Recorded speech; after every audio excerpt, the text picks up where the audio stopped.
كل واجري ما تدفعش الحساب. بص على النسوان. اضرب اضرب ولا اهرب. انهب. بص على النسوان تاني. طب والله دمك زي العسل وشربات بهدوم لامبردور اللي انت لابسها دي. ايه ده يا عم؟ انت شايفني بعينيك ولا ايه؟ لا انا مش شايفك بعين، انا شايفك بقلبي. دي حاجة غريبة اوي. طيب ممكن اقعد معاك على الترابيزة بتاعتك؟ اصل المحل ده زحمة اوي. اتفضل يا حاج، هي كانت ترابيزة امي ولا مكتوبة باسمي؟ اقعد يابا اقعد. ميرسي اوي لذوقك يا ابو الواجب، وعموما انا مش هضايقك.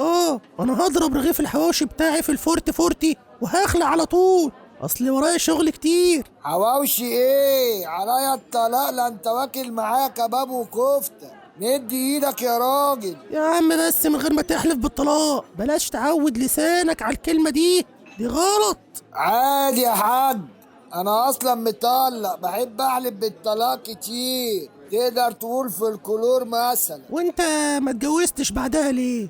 ده حتى الجواز ستر وعفخ. انت اكيد كنت بتحبها ومش قادر تنساها، اكيد كنت بتحبها بقى ومش قادر تنساها والكلام ده، ومخك عمال يرجع شريط ذكرياتك معاها، صح؟ شريط ايه وذكريات ايه يابا؟ هي عايشة معايا في الشقة عادي. عايشة معاك؟ ده اللي هو ازاي يعني؟ عايشة معاك في الحرام كده؟ هشرح لك. اصل انا طلعتها على الورق عشان تاخد معاش ابوها، بس احنا عايشين مع بعض كده بالحب، ورق عرفي، احنا ما نقدرش نسيب بعض. وانت ليه يا ابني تعمل حاجة زي كده؟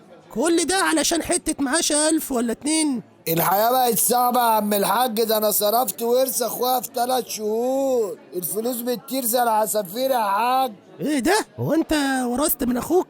اخوك ده ساب فلوس كتير ليك يعني ولا ايه؟ مش بالظبط، بس انا مضيت ولاده الايتام على ورق وقلبت حقهم وخدت.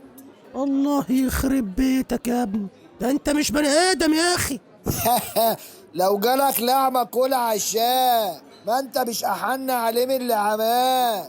انت ما بتاكلش ليه صحيح؟ اكل عشاء؟ لا كل كباب معايا. يا عم انت طلعت مراتك على الورق وكلت حق الايتام، مش فاضل بس غير تشرب دم وتبقى دراكولا المصري. بصراحة يعني انا خايف اكل معاك. خايف من ايه بس؟ وانا هسمك؟ ما انا باكل معاك عشان تطمن. لا يا عم، خايف اللحمة تكون مضروبة ولا حاجة، ولا تكون لحمة حمير مثلا. لا ما تخافش، الكباب ده سليم، الحواوشي بتاعك هو اللي من لحم الحمير. نعم. مش مصدق؟ طب خلص الرغيف ده كده وانت هتلاقي نفسك رايح للبرسيم بعدها على طول، وعمال ترفس برجليك اللي ورا.